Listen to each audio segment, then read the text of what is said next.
RJ gets drunk and talks at the camera.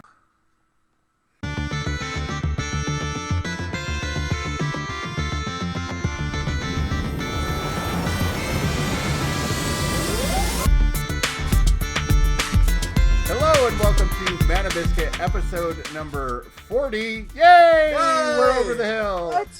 Yeah, 4-0. I am RJ Velosky. With me, as always, are my co-hosts Jacob Gamble, checking out his phone. And TJ. As always. Sorry, Jen. I was replying to Jen. Yeah. Oh, okay. So, All right. yeah. Well, yeah. Because we're recording now, I won't give you crap about what that really means about your personality. But TJ Rathburn, how are you doing this week? I'm doing quite well. How are you? I'm fantastic. All right. So this week, there was something that really mattered to me. Maybe we'll get into that in a bit later. But what have you guys been up to this week? Other than Jay texting. Look, man, last week, we covered this last week when I said, let's do a show like goddamn professionals, all right? Yeah. Put your phone down. It can wait. All right. Stare at the dot behind the camera. That's right. Yes, you're on camera now. Oh, my God. Jay, you look like you could do this. I know it's a lie, though. All right. What'd you guys get up to this week? I listened to a bunch of musicals. Yeah, well, Hamilton, right? You were talking Hamilton, to me about the musical, Yes. is so good. It's just so good. I can't even believe it. I was not sure it was going to turn out to be worthwhile. Because I'm like, who cares about Alexander Hamilton? And by the end, man, I care about Alexander Hamilton. I actually went out of my way afterwards to look into his life and the life of his wife and other contemporaries and learn more about the Revolutionary War period. Because we're obviously in the United States, and so it is focused on in our history courses. But it's one of those things that the education that we get in our public education, I'm not going to say is necessarily bad, but it should be a springboard to further education that you do yourself. And that wasn't really an area that ever intrigued me enough to do that until now. So it's one of those things where I think that's one of the best parts about any art is when it inspires you to go out and better yourself. And that's what it's done for me. It's a really, really excellent musical. The lyrics are great. The score is astonishing. Lin-Manuel Miranda, the guy who wrote this, is just a genius. It's unbelievable. Well, and you were as you see the vaporizer escaping my frame, but as you petered off there, I had to switch. Anyway, you were showing me. Maybe you wanna share this site. What was it? Genius? Yeah, it's Rap Genius actually. But Okay. for each different genre, that because they've started to expand out from just focusing on rap. Although Hamilton is a hip hop based musical, which is why it got a lot of focus there. So if you go to genius.hamilton.com or just look up Hamilton Genius, and it has really excellent annotation for the album, both in the sense of having the lyrics and who's singing at any particular point, and on the side it will have annotations about the music, what it was meant to evoke, things about the actual historical figures who are being represented in it, things that Lin-Manuel Miranda, who wrote it, has said about that particular track in interviews or on Twitter or wherever. And also just it's a plethora of information. It's actually difficult at times to absorb it all during the song without distracting from the song. So I would listen and then I would pause after the song to read all the annotations, and then sometimes I would listen again to see if it brought out more. It's the next best thing to actually being there and seeing the show, because you can actually follow it much more easily than if you're just listening to the album, because Broadway albums can get so dense that it's difficult to know who's singing what. And like you were saying earlier about the, expansion of the education, anybody who's studied anything from an academic standpoint can tell you that annotated versions are the way to go. So that's why I really wanted to make sure you touched on that, because if you do want to take TJ's advice and get into this, which he would wholeheartedly recommend, annotations are going to be immensely helpful, and they're right there on what you said, genius.hamilton, or just Google Hamilton just Google Genius. it. I want to say it's genius.hamilton. something else. Right. But I can't recall off the top of my head. So yeah, Hamilton Genius, Google. Google has made it so we don't really have to remember anything, including where stuff is located, but, take advantage of that. All right. Jay. What? You were talking in the pre-show about how hungover you are, so I assume you got up to some fun stuff this week. I didn't. No. Nothing fun? Terrible game. No, it was not fun. And I'm never, ever drinking. So, you're never ever drinking again. Wow. Ever. That's what everybody says in the midst of a hangover. That's what everybody says, and that's yeah. what I'm never going to drink again either. Me either, yeah. Oh, man. You got to cash in your 10-second chip. Ah! But no, honestly, my honest answer at this point is that Black Ops 3 was a terrible game. The only redeeming quality about that game is the little random perks like Battlefront has, as far as the use of cards goes. Anybody that played Star Wars Battlefront knows what I'm talking about. Obviously, you guys don't. Nope. But we're nerds. I did play Battlefront. I did get around to playing a little bit of it. Did you? I did. Okay, then they've got little perks for each class, just like they've got with the cards for Battlefront there. And one of the best ones, honestly, is this gravity spike thing where you just drive 2 spikes into the ground and it's like a landmine kind of deal, and you take out everybody around you. Wait. Call of Duty, even like the Black Ops and the Modern Combat and the Future Warfare, that's supposed to be somewhat grounded in reality. What the hell are gravity spikes? Dude, I have no idea, man. I have no idea where this is coming from or whether or not this is straight up advanced tech or what it is. Oh, that reminds me. Did anybody else see that AR created a Mandalorian armor?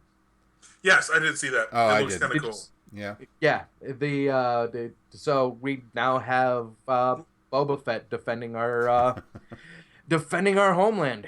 Well, as it were. Hopefully our Boba Fetts will do cooler stuff than the actual Boba Fett did. Yeah. But do their backpacks have jets? No. Well, then they're not Boba the Fett. Right. They're also bounty hunting for Jabba Hutt. To finance their vet, yeah. Anyway, all right, yes. MC Chris. He's going to be touring around our area. Is he really? In a couple of months. Yes, he's going to be in Grand Rapids and in, I want to say, Ann Arbor. Nice. And Grand Rapids is a little bit closer, but from where we are here, we could probably hit up either of those. I won't though, because I'm a boring human being. And so do I. But yeah, no, MC Chris is great. C-Lab, which I've always tried to push on everyone around me unsuccessfully. As hard as you possibly can. Yeah, he was great. He was great on C-Lab.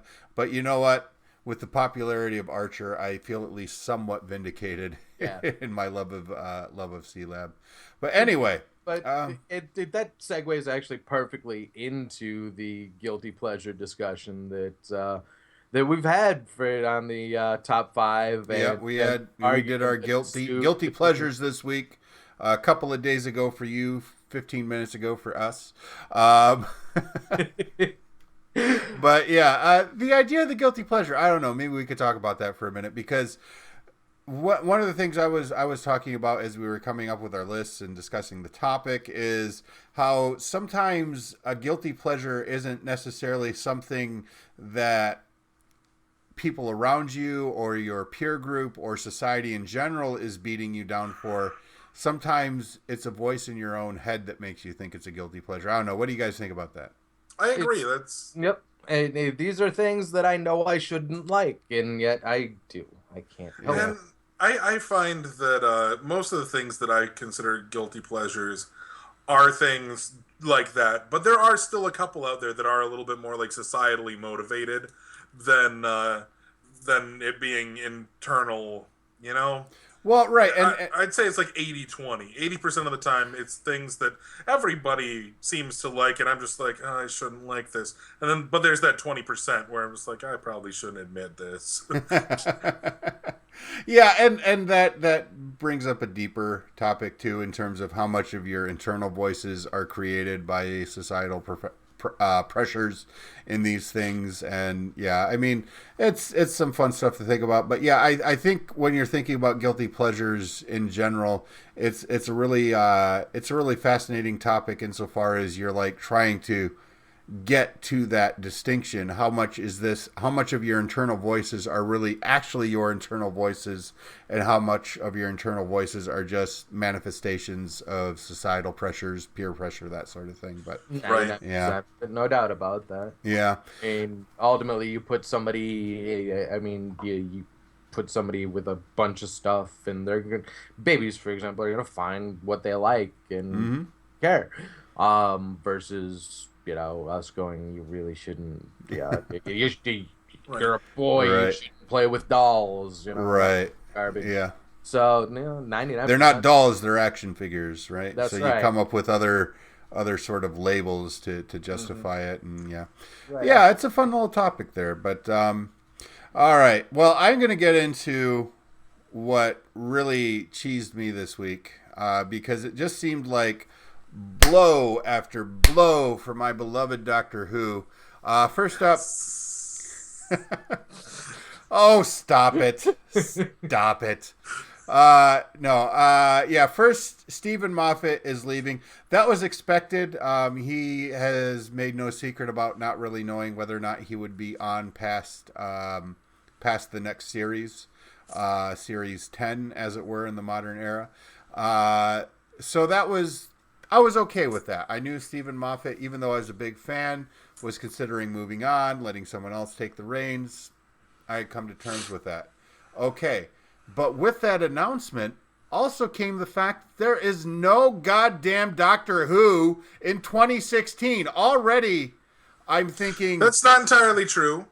There's a Christmas supposed to be special. a Christmas special. Yes, okay. All right, fine. Okay, that's granted. Noted for the record. Please allow me to continue to vent. All right, so... already, with Doctor Who, when you watch the Christmas special, as we just pointed out, you know with the current scheduling that there's not going to be Doctor Who again until at least September. And now they're saying not until 2016, at least, for the love of God, they're saying spring of 2016. But that's still more than 12 months off. That's still more than a year off. And I made no bones about it on this show. I've made no bones about it with anyone else I've talked to about Doctor Who outside of the show. This was the season that absolutely cemented Peter Capaldi as the Doctor for me. And now I'm not getting any more for at least 14 to 15 months. And I'm like, I might as well be a Sherlock fan at this point. What's wrong with Sherlock? I love Sherlock, but Doctor Who fans love to make fun of Sherlock fans for having to wait for like 3 years for a season. Yeah. Yeah. Well, I do love Sherlock, and at least they got a Christmas special this year. There is one more pushback that pissed me off. Star Wars Episode 8 got pushed back. Right, I saw that this week, and I actually saw you post about it on Facebook that you were cheesed off about it. But for me, I think I kind of like that because it's kind of putting Star Wars into that Lord of the Rings slot, right? Where it's a Christmas thing. And granted, it's not every year, but it'll probably be every other year. And I kind of like it. It'll be every year because they're gonna do the interim story. Oh, right. Yeah. It's like Rogue One. Rogue One, yeah. Rogue One, which is the story of how they got the plans for the Death Star. Right. Yep.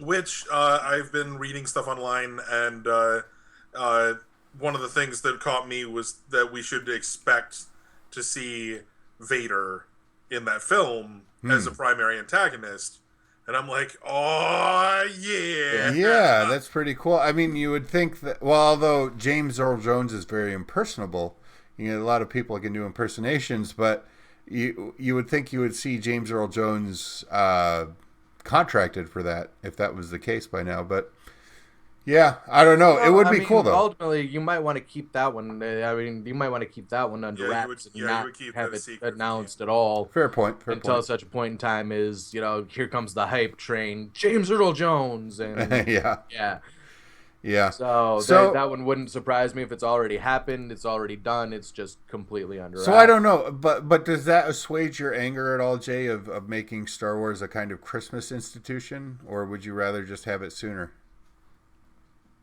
Yeah, it's straight up. I am a slave to I'm a slave to gratification. So I want it now. You want it now? I mean, let's be honest here. I intentionally don't do television shows until they're full season blocks, just simply so that way I don't have to wait. And then I get really, really unhappy when I have to wait because that season's done. Yeah, I've had this conversation before too. In the last few years, as Netflix has stepped up their premium content, and I've particularly with my two favorite like prestige Netflix shows right now, House of Cards and Orange is the New Black. When I'm watching those shows, I'm also usually watching things on like Showtime, and like Homeland or Game of Thrones on HBO or various other things I've watched on HBO over the years. And I've had this conversation before with people where I'm like, I'm not sure which one I like better, because on the one hand, when with Game of Thrones, for example, you watch an episode and then you're really, really geeked for 7 days until you get to watch the next episode. That sort of frustration and anticipation at the end of one episode as you lead up to the other is frustrating in a sense. But on the other hand, with Netflix, I would watch a season of Orange is the New Black in like 3 days, and then I have to wait 12 months for another 3 days. So and then there's which one is worse? Well, there's something to be said for the collaborative nature of television that is aired on like a weekly schedule. Mm-hmm. Because a portion of what makes those things so fun, especially if you keep up from week to week, is the water cooler talk. Right, right. Being able to absorb what's happened and talk to other people about it and speculate and have all that kind of fun, which you can still do with things that come out as a season. But you have to say, which episode are you on first? Yeah, that's part of it. Nobody's ever in the same spots. Well, yeah, and even that with the on-demand thing, you can't really get the water cooler thing with syndicated. Like we were talking about, me texting earlier.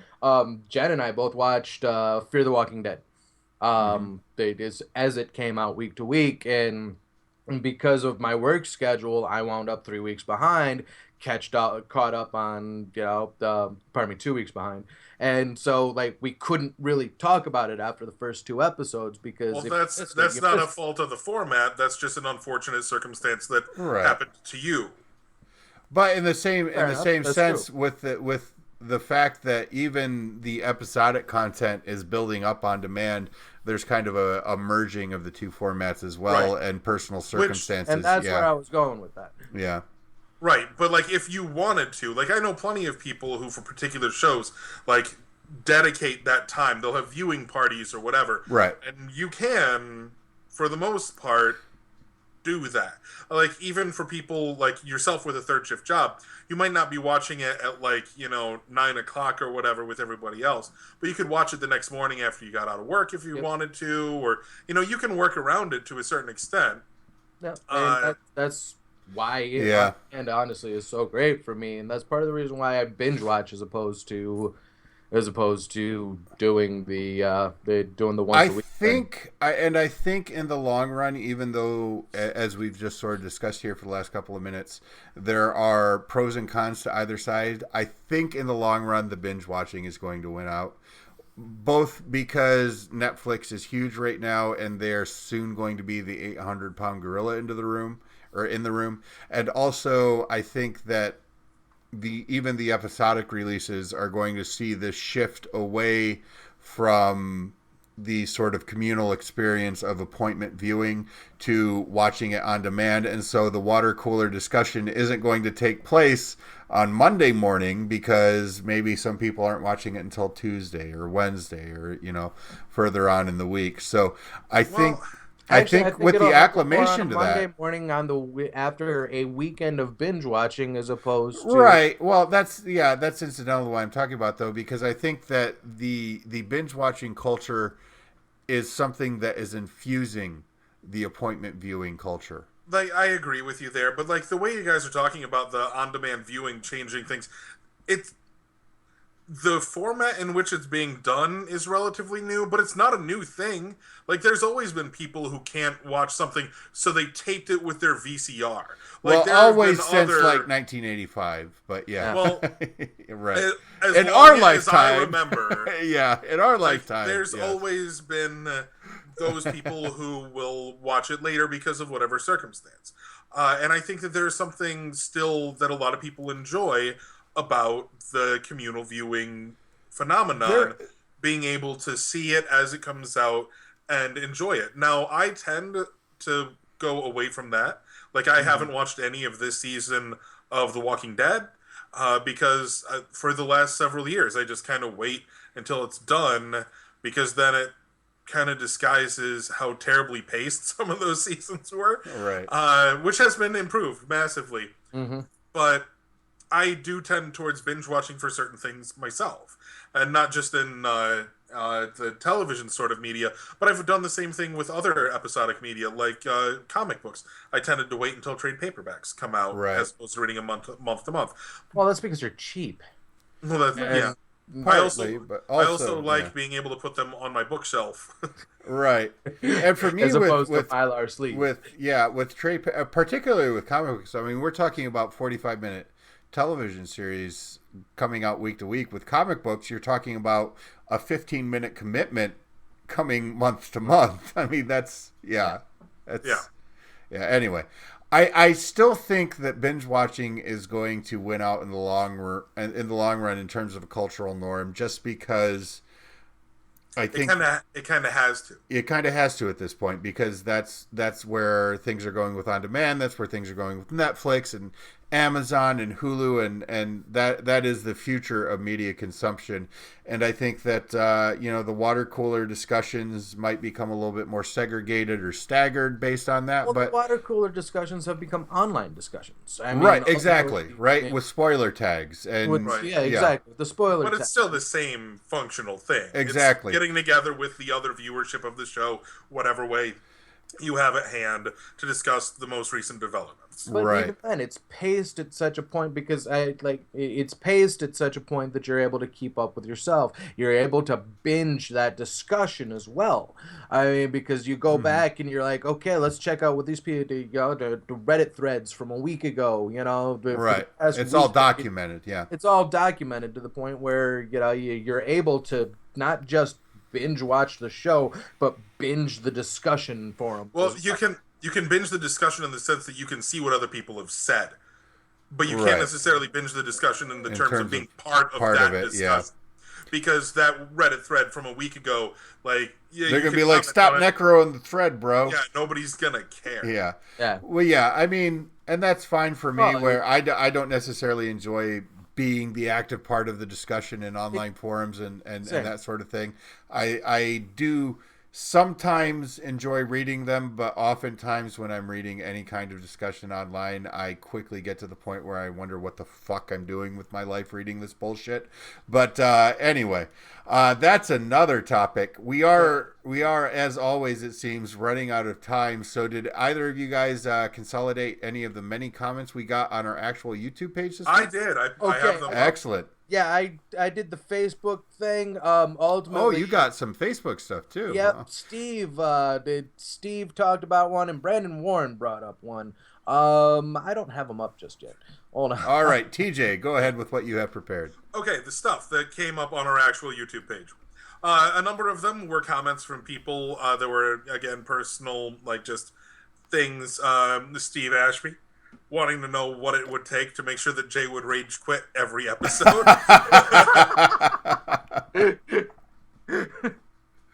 Also, what would be required for me to also rage quit? It would just, yes, yeah, and that was one of the Facebook things, I think, because I seem to remember, or no, it was the YouTube thing. I'm like, yeah, this is the pilot for RJ gets drunk and talks at the camera for 45 minutes or something like that, but yeah. All right, Stan gave us an uplifting message about not rage quitting and never giving up. That's right. Thank you. That is my step-grandfather, Stan Buchok. Thank you, Grandpa Stan. Josh requested that we never edit anything at Jay's request because that was the best part of the episode for him. Dave West agreed with me on the Sword of Truth and how terrible it was with the monologues on libertarianism. He also acknowledged that Final Fantasy X was easy to beat and didn't know how RJ could fail at it. And this is my comment on our episode when I said I snapped the disc in half out of sheer frustration, and you can't beat it after that. So there you go. Beth commented about our seeming anger, saying, "Oh, so mad with the world." Last week was the Rage Week. That's for sure. It was the Rage Week. Brandon Warren brought up Milo Secret Castle, which was one of his Rage Quit games. Nice. I think that's about it, right? Yeah, that's everything. Steve actually brought up one that I don't know how we missed, man, because everybody's played Mario Kart. Everybody knows about Rainbow Road. Rainbow Road and frickin' Blue Shells, right? Yep. Yeah. I didn't play a lot of Mario Kart. Well, as we've discussed on the show before, both TJ and I think we're Sega Genesis kids. Yep. And so, I haven't owned a Nintendo console since the NES. Right. So, yeah, I mean, was a Genesis kid. However, I went over to everybody else around me was a Nintendo kid. Right. So. Here's how it would have made my list if we had been a Nintendo family, and instead of friggin' Street Fighter, we would have been playing Mario Kart, and my little brother, I would have punched my brother over a Blue Shell instead of E Honda. I mean, 6 of one, half a dozen. Yeah. But all right. Even as an adult, I've rage quit that game. I mean, we played Super Nintendo a handful of years ago. Me and a friend of mine, we just had straight up, we had a bunch of old consoles that the kids absolutely love to play Mario Kart. So we'd sit there and we'd play with them, and I just keep playing through in Rainbow Road. Yeah, can't do it. Still, rage quit. Yeah, Rainbow Road is some bullshit. All right. Well, I really want to thank you guys. I mean, we got, even before the episode where we said, please comment on the YouTube page aired, we got a lot of comments on the YouTube page. So that was great. It made it really easy for TJ to consolidate them, and we were able to go over them. And we really love doing that because we really love kind of putting it back out there for you guys, because we do this for you guys, and the comments and the likes and all of that lets us know that you appreciate it. And so we'll keep doing it. So on that note, go ahead and subscribe if you haven't already. Go ahead and like if you haven't already. Click that little thumbs up. We could probably get some more thumbs up on these videos based on the people that are watching. Just it goes in your history that you like this, and I understand maybe you don't want that to be publicly searchable. We are a guilty pleasure. Yes. Yeah. Make Biscuit your guilty pleasure, and click that thumbs up, and like I said, subscribe. But at the very least, just keep watching, because we really love that, and we love you guys. We love each other. But for now, we're getting out of here. For Jacob Gamble, for TJ Rathburn, I am RJ Velosky, and we will see you guys next week. Bye-bye. Bye. Bye-bye.